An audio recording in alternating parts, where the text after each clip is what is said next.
There's not going to be any profanity on these networks. There's not going to be any violence. There's not going to be any sexual innuendo. Well, unless you consider the joining of a male and female pipe joint on some of our how-to shows, but it's G-rated. We didn't insult the audience. We tried to shoot above the mid-mark, and that's what you guys do every day. I learned that in radio, and I took it to TV. Now, you just gave us this wonderful keynote speech for CRS. What was the most important point that you would hope people take away from it? Well, I think just have the courage to follow your own convictions, because in this day and age, you know, we're all a little conservative because of just where the economy is and afraid to get out of our comfort zone.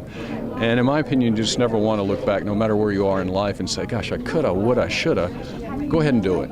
Take a risk, take a chance. Sometimes, you know, it doesn't turn out so great, but you will have the self-satisfaction of knowing you did take a chance and you did maybe reach and grab the brass ring. That's how success happens. Well, I think that is wonderful advice. And as the CEO of Scripps Network and overseeing GAC, how important is it for GAC to have a presence at CRS? Oh, extremely important. We love CRS. I mean, this is the lifeblood of this business. It's no coincidence that you hear artists constantly thanking the radio stations and the radio personalities for playing their music.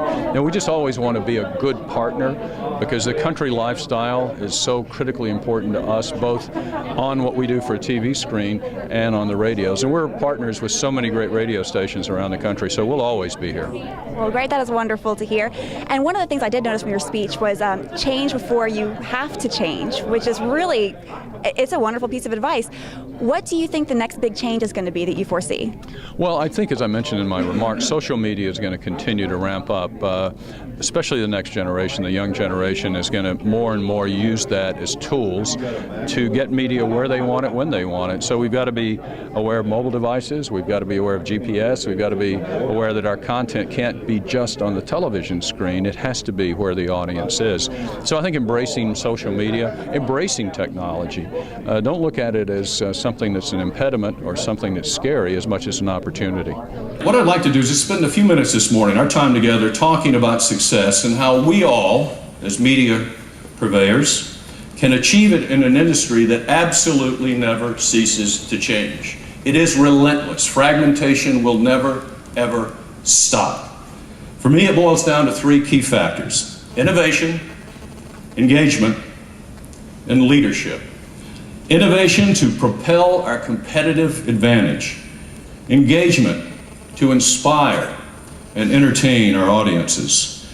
And leadership to take our businesses and our industry to the next level, to find the next big thing. Let's dig a little deeper. Let's start with number one, innovation. You know, Steve Jobs says it's innovation that distinguishes us from being leaders or followers. And former GE Chairman Jack Welch is a little more frank on his topic when he says, change before you have to. Now, of course, they're both right on point. Times change. People's interests change. The marketplace changes. Technology changes. So to maintain our competitive edge, we all have to remain in a constant state of change, adaptation, improvement. We cannot settle for the status quo. What do you think would be the most important connection someone could make from attending CRS? Well, I think the term networking, which of course now is taken on different contexts with technology, is still very important. It's important that we keep the human touch. You know, as technology has continued to ramp up, and we're laughing at jokes when we're the only person in the room because we're reading them off TV screens, I think it's absolutely imperative that we come together, still celebrate, still socialize, still talk about one-to-one or one-to-many or in groups, you know, not only about music but the country lifestyle. So to me, that's the one thing that's great about country. It'll always be there because we're very much a music of people, by the people, for the people, if I may use that term.